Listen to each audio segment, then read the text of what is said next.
বিসমিল্লাহির রহমানির রহিম। এক নারী তার মৃত স্বামীর ব্যাপারে জানতে চেয়ে এক আলেমের কাছে চিঠি লিখলেন। তিনি জানতে চেয়েছিলেন তার স্বামীর মৃত্যুটা কেমন ছিল, ভালো নাকি খারাপ। এরপর তিনি চিঠিতে ঘটনার বিস্তারিত বিবরণ দেন। চিঠিতে লেখা ছিল, একদিন আমি ও আমার স্বামী বাড়িতে সোফায় বসে একটি ফুটবল ম্যাচ উপভোগ করছিলাম। আমরা ফুটবল খেলা দেখছিলাম কারণ আমার স্বামী ফুটবল খেলা অনেক পছন্দ করতেন। তিনি এলান শিরার একনিষ্ঠ ভক্ত ছিলেন। তিনি এলান শিরাকে খুবই পছন্দ করতেন। তার অনেকগুলো পোশাকে এলান শিরারের অটোগ্রাফ ছিল। তার সংগ্রহে ছিল এলান শিরারের অনেক কার্ড। তিনি তাকে এতটাই পছন্দ করতেন যে আমাদের বেডরুমের দেয়ালে পর্যন্ত এলান শিরারের ছবি লাগানো ছিল। একদিন সন্ধ্যায় আমি আর আমার স্বামী বসে গল্প করছিলাম। হঠাৎ আমার স্বামী আমাকে বললেন তার পিঠ খুব ব্যথা করছে এবং তার পা জোড়া বেশ দুর্বল হয়ে আসছে। আমি দেরি না করে হাসপাতালে ফোন দিলাম এবং ২০ মিনিটের মধ্যে বাসার সামনে অ্যাম্বুলেন্স চলে আসলো। ওরা একটা স্ট্রেচার নিয়ে এসে আমার স্বামীকে সেখানে উঠালো ও অ্যাম্বুলেন্সের দিকে নিয়ে চলল। যাওয়ার আগে আমার স্বামী আমার হাত চেপে ধরলেন আর আমাকে বললেন, বাচ্চাদের খেয়াল রেখো।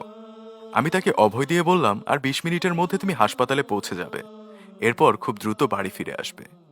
অ্যাম্বুলেন্সে ওঠানোর আগে আমার স্বামীর দৃষ্টি আটকে রইল বাড়ির দিকে। এমনভাবে তিনি বাড়িটার দিকে তাকিয়েছিলেন যেন শেষবারের মতো দেখছেন, যেন আর কখনোই ফিরে আসবেন না। হাসপাতালে নেয়ার পর ডাক্তাররা আমার স্বামীকে ভালোভাবে দেখলেন। দেখে জানালেন আমার স্বামী মৃত্যুবরণ করতে যাচ্ছেন। তার শরীরে ক্যান্সার বাসা বেঁধেছে এবং এমনভাবে ছড়িয়ে পড়েছে যে এখন এটা তার মস্তিষ্কেও পৌঁছে গেছে।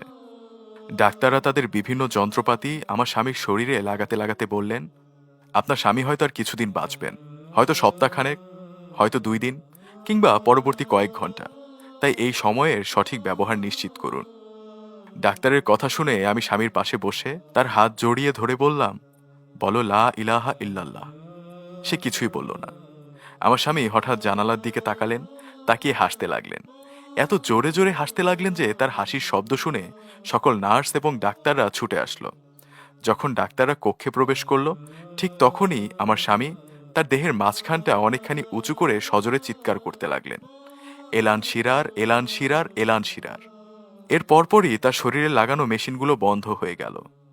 প্রিয় শ্রোতা, আপনারাই এবার বিবেচনা করুন, মহিলা যে হুজুরের কাছে জানতে চাইলেন তার স্বামীর মৃত্যুটি কেমন ছিল, তার জবাব কি হতে পারে? যার কালিমা নসিব হলো না, তার মতো হতভাগা আর কে হতে পারে আপনারাই বলুন। অন্যদিকে যার কালেমা নসিব হলো, তার মৃত্যুই তো সর্বোত্তম মৃত্যু হলো।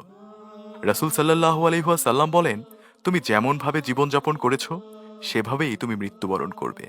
যদি তুমি অবাধ্যতায় জীবনযাপন করে থাকো, যদি তোমার জীবন পাপে পূর্ণ থাকে, তুমি ঠিক সেভাবেই মারা যাবে।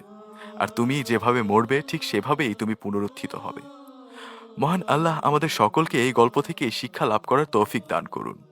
আমাদেরকে রাসূল সাল্লাল্লাহু আলাইহি ওয়াসাল্লামের দেখানো পথে জীবনযাপন করার তৌফিক দান করুন। আমিন। আমাদের ভিডিওগুলো ভালো লাগলে আমাদের ইসলামিক স্টোরি পেজ লাইক দিতে পারেন এবং আমাদের YouTube channel Islamic story subscribe করতে পারেন।